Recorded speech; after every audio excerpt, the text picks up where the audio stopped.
Bentornati utenti carissimi, oggi un video utilissimo. Allora, quanti di noi quando navighiamo, ovviamente utilizzando il nostro modem, connettiamo attraverso il nostro modem, attraverso la nostra rete, ovviamente tanti dispositivi. Ovviamente magari fino a quando è un dispositivo o due dispositivi noi ci ricordiamo se per caso entriamo all'interno del nostro router o utilizziamo qualche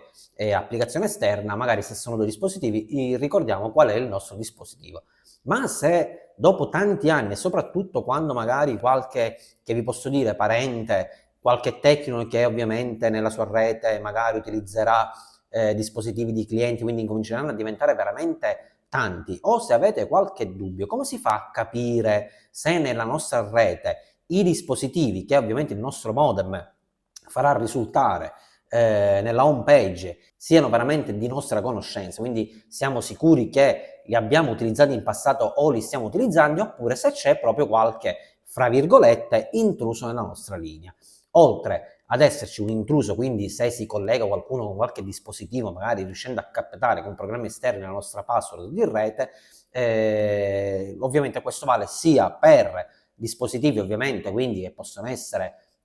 cellulari, smartphone, che possono essere tablet, che possono essere altri tipi di computer, come per esempio che possono essere delle telecamere IP, quindi che utilizzano praticamente la nostra linea. Quindi se ci siano telecamere sparse nella nostra casa, a nostra insaputa. Quindi vale un po' per tutto, quindi vale per tutti i dispositivi che sfruttano la nostra rete, di cui noi comunque di alcuni siamo sicuramente a conoscenza e di altri proprio vogliamo toglierci questo dubbio. Allora, quindi video brevissimo ma utile, semplicissimo, non dobbiamo fare altro che farci aiutare, io ve ne consiglio da due applicazioni che possiamo trovare sia sui dispositivi Android che sui dispositivi Apple. Il primo di cui vi parlo è il Thing Scanner, ovviamente poi vi lascerò qua l'immaginetta così voi potete andare a, perché molti hanno lo stesso nome, così potete andare a scaricare sempre se volete, perché ve lo sto soltanto consigliando e non è un obbligo andarli a scaricare,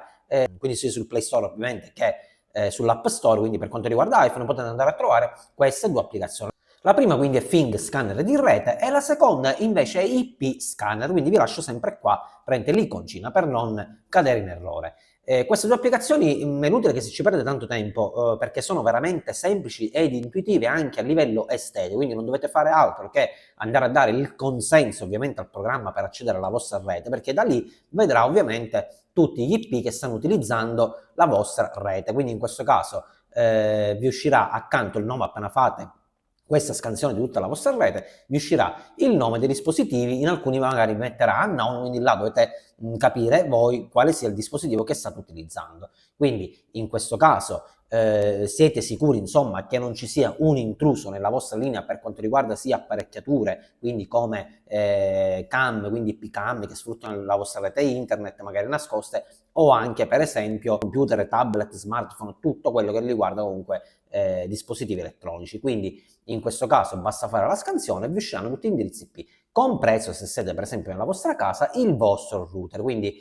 non vi confondete se trovate un indirizzo IP in più, perché è proprio il primo che parte, quindi il vostro modem per intenderci, più che il router. Quindi da lì potete, anche se vedete un dispositivo che non siete sicuri, non vi ricordate più, insomma avete il dubbio soltanto, andarlo a bloccare tramite queste applicazioni, quindi l'IP Scanner o il Thing. Quindi in questo caso semplicissimo, non c'è bisogno nemmeno di andare a cambiare inquadratura per farvelo vedere, perché si fa una scansione, se tutto è regolare, a posto così, lo potete anche andare a disinstallare, magari installare poi fra qualche mesetto, 6 mesetti, quello che volete, lo potete anche tenere sempre come applicazione già pronta nei vostri smartphone. Se vedete invece qualche dispositivo lo potete anche andare a bloccare attraverso queste applicazioni, che vi ricordo sono totalmente gratuite per ovviamente la base, che è gratuita, però queste stesse si possono andare a pagare e offrono dei servizi ovviamente in più. Vi ricordo e vi ho detto anche con queste applicazioni, perché di solito si consiglia sempre, anziché andare a bloccare tramite applicazioni esterne queste di qui, andare a bloccare proprio all'interno del vostro modem. Quindi se qualche dispositivo non vi convince, vi consiglio sempre di entrare all'interno del vostro modem attraverso il vostro indirizzo IP, che parte sempre con 192.168.1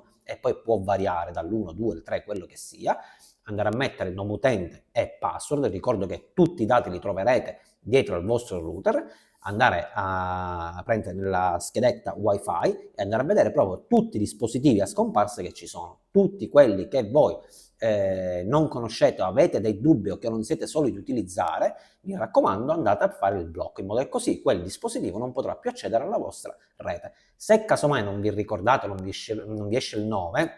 e avete sbagliato, quindi tutto assieme voi vi ritrovate a casa con uno smartphone che non si